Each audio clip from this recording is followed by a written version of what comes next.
क्या कोई भक्त अपने ही आराध्य भगवान को श्राप दे सकता है? क्या ऐसा भी हुआ कि तीनों लोकों में नारायण नारायण का जाप करने वाले देवर्षि नारद ने स्वयं भगवान विष्णु को कठोर श्राप दे दिया? और क्या वही श्राप आगे चलकर भगवान श्री राम के वनवास, माता सीता के वियोग और वानर सेना की सहायता का कारण बना? आज की यह कथा केवल एक श्राप की कहानी नहीं, बल्कि अहंकार, भक्ति, भगवान की लीला और कर्म के गहन रहस्य को उजागर करने वाली दिव्य पौराणिक कथा है। इस कथा का अंत आपको भावुक भी करेगा और जीवन की एक अमूल्य सीख भी देगा। इसीलिए इस कथा को अंत तक अवश्य सुनिए। सतयुग का समय था। चारों ओर धर्म का प्रकाश था। ऋषि मुनि तपस्या में लीन रहते थे और देवता अपने अपने लोकों का संचालन करते थे। उन्हीं दिनों देवर्षि नारद तीनों लोकों में भगवान विष्णु के सबसे प्रिय भक्त माने जाते थे। वे हर क्षण नारायण नारायण का नाम जपते हुए लोक कल्याण के लिए भ्रमण करते रहते थे। एक दिन उनके मन में विचार आया कि वे ऐसी कठोर तपस्या करेंगे जिससे उनका मन और भी अधिक निर्मल हो जाए। वे हिमालय की एक शांत गुफा में पहुंचे और समाधि में लीन हो गए। दिन बीतते गए, महीने बीत गए और फिर वर्षों का समय निकल गया। नारद मुनि अचल बैठे रहे। उनका मन केवल भगवान विष्णु के चरणों में था। उधर देवराज इंद्र को जब यह समाचार मिला तो वे चिंतित हो उठे। उन्हें लगा कि यदि नारद इतने कठोर तप में सफल हो गए तो कहीं वे स्वर्ग का सिंहासन न मांग लें। भयभीत इंद्र ने तुरंत कामदेव को बुलाया। उन्होंने कहा, हे कामदेव, किसी भी प्रकार नारद की तपस्या भंग करो। कामदेव अपनी पत्नी रति, वसंत ऋतु और अप्सराओं के साथ वहां पहुंचे। चारों ओर पुष्प खिल उठे। मंद मंद सुगंधित पवन बहने लगी। कोयल मधुर स्वर में गाने लगी। अप्सराएं नृत्य करने लगीं। लेकिन नारद मुनि की समाधि तनिक भी विचलित नहीं हुई। कामदेव ने अपने समस्त अस्त्र चला दिए, फिर भी वे असफल रहे। अंततः उन्होंने हाथ जोड़कर नारद मुनि को प्रणाम किया और लौट गए। जब नारद ने आंखें खोलीं तो उन्हें ज्ञात हुआ कि उन्होंने कामदेव को परास्त कर दिया है। यहीं से उनके मन में एक अत्यंत सूक्ष्म अहंकार जन्म लेने लगा। उन्होंने सोचा, जिस कामदेव ने देवताओं तक को विचलित कर दिया वह मेरा कुछ भी नहीं बिगाड़ सका। यही विचार आगे चलकर उनके जीवन की सबसे बड़ी परीक्षा बनने वाला था। सबसे पहले नारद भगवान शिव के पास कैलाश पहुंचे। उन्होंने गर्व से पूरी घटना सुनाई। भगवान शिव सब समझ गए। उन्होंने प्रेम पूर्वक कहा, हे नारद, इस विजय का अभिमान मत करना और विशेष रूप से भगवान विष्णु के सामने इसका उल्लेख मत करना। लेकिन जब मन पर अहंकार का पर्दा पड़ जाता है तो श्रेष्ठ सलाह भी अच्छी नहीं लगती। नारद सीधे वैकुंठ पहुंच गए। भगवान विष्णु ने मुस्कुराकर उनका स्वागत किया। नारद बोले, प्रभु, मैंने कामदेव को परास्त कर दिया। अब संसार का कोई भी मोह मुझे विचलित नहीं कर सकता। भगवान विष्णु मुस्कुराए। वे जानते थे कि उनके प्रिय भक्त के मन में अभिमान प्रवेश कर चुका है। उन्होंने निश्चय किया कि उचित समय पर वे उसका निवारण करेंगे। कुछ दिनों बाद भगवान ने अपनी योगमाया से एक अत्यंत सुंदर नगर की रचना की। उस नगर का नाम किसी स्वर्ग से कम नहीं था। वहां के राजा शीलनिधि धर्मात्मा और न्यायप्रिय थे। उनकी पुत्री विश्वमोहिनी इतनी सुंदर थी कि देवांगनाएं भी उसके सामने फीकी पड़ जाएं। राजा ने उसकी स्वयंवर सभा की घोषणा कर दी। संयोगवश उसी मार्ग से देवर्षि नारद निकले। जब उन्होंने विश्वमोहिनी को देखा तो वे पहली बार उसके सौंदर्य से आकर्षित हो गए।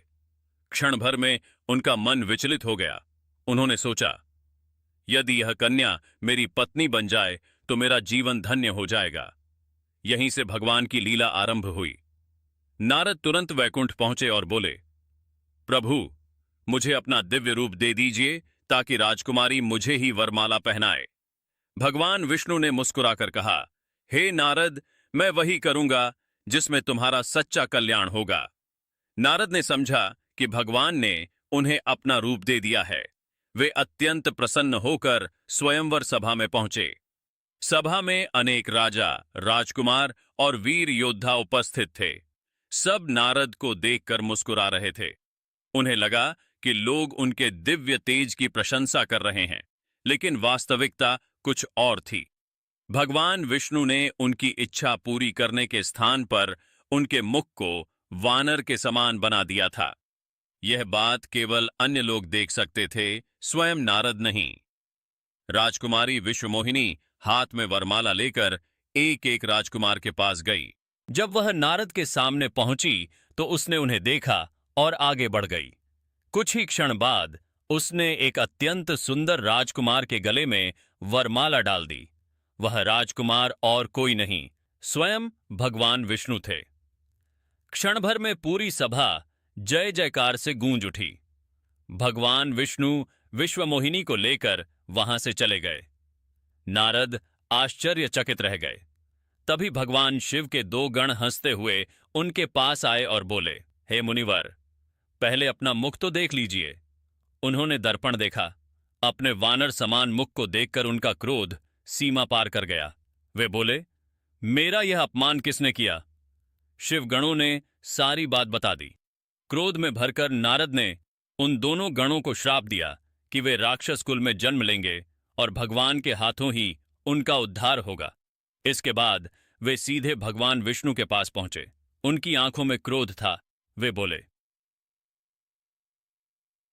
हे विष्णु, आपने मेरे साथ छल किया। आपने मेरे विश्वास को तोड़ा। आपने मुझे पूरे संसार के सामने उपहास का पात्र बना दिया। भगवान विष्णु शांत भाव से सब सुनते रहे। तब क्रोध में कांपते हुए नारद ने कहा, जिस प्रकार मैं आज स्त्री वियोग का दुहक सह रहा हूं, उसी प्रकार आपको भी मनुष्य रूप में जन्म लेकर अपनी पत्नी से वियोग सहना पड़ेगा। और जिन वानरों का मुख देकर आपने मेरा उपहास किया, उन्हीं वानरों की सहायता के बिना आपका कार्य पूर्ण नहीं होगा। पूरा वातावरण शांत हो गया, लेकिन भगवान विष्णु के चेहरे पर मुस्कान बनी रही। उन्होंने कहा, हे नारद, मैं आपका यह श्राप भी प्रसन्नता से स्वीकार करता हूं। इतना कहते ही भगवान ने अपनी योग माया समाप्त कर दी। नारद का मोह और क्रोध दोनों समाप्त हो गए। उन्हें अपनी भूल का आभास हुआ। वे भगवान के चरणों में गिर पड़े। उनकी आंखों से पश्चाताप के आंसू बहने लगे। वे बोले, प्रभु, मैंने अज्ञानवश आपको श्राप दे दिया, मुझे क्षमा करें। भगवान विष्णु ने उन्हें उठाया और प्रेम से कहा, हे नारद, इसमें तुम्हारा कोई दोष नहीं। यह सब मेरी लीला थी। यदि तुम्हारा अहंकार न टूटता तो संसार को यह शिक्षा कैसे मिलती कि अभिमान सबसे बड़े ज्ञानी को भी पतन की ओर ले जा सकता है। समय बीतता गया। त्रेता युग आया।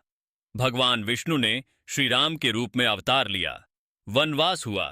फिर रावण माता सीता का हरण करके उन्हें लंका ले गया। भगवान श्री राम को पत्नी वियोग का असहनीय दुहक सहना पड़ा। वे वन वन भटकते हुए सीता की खोज करने लगे।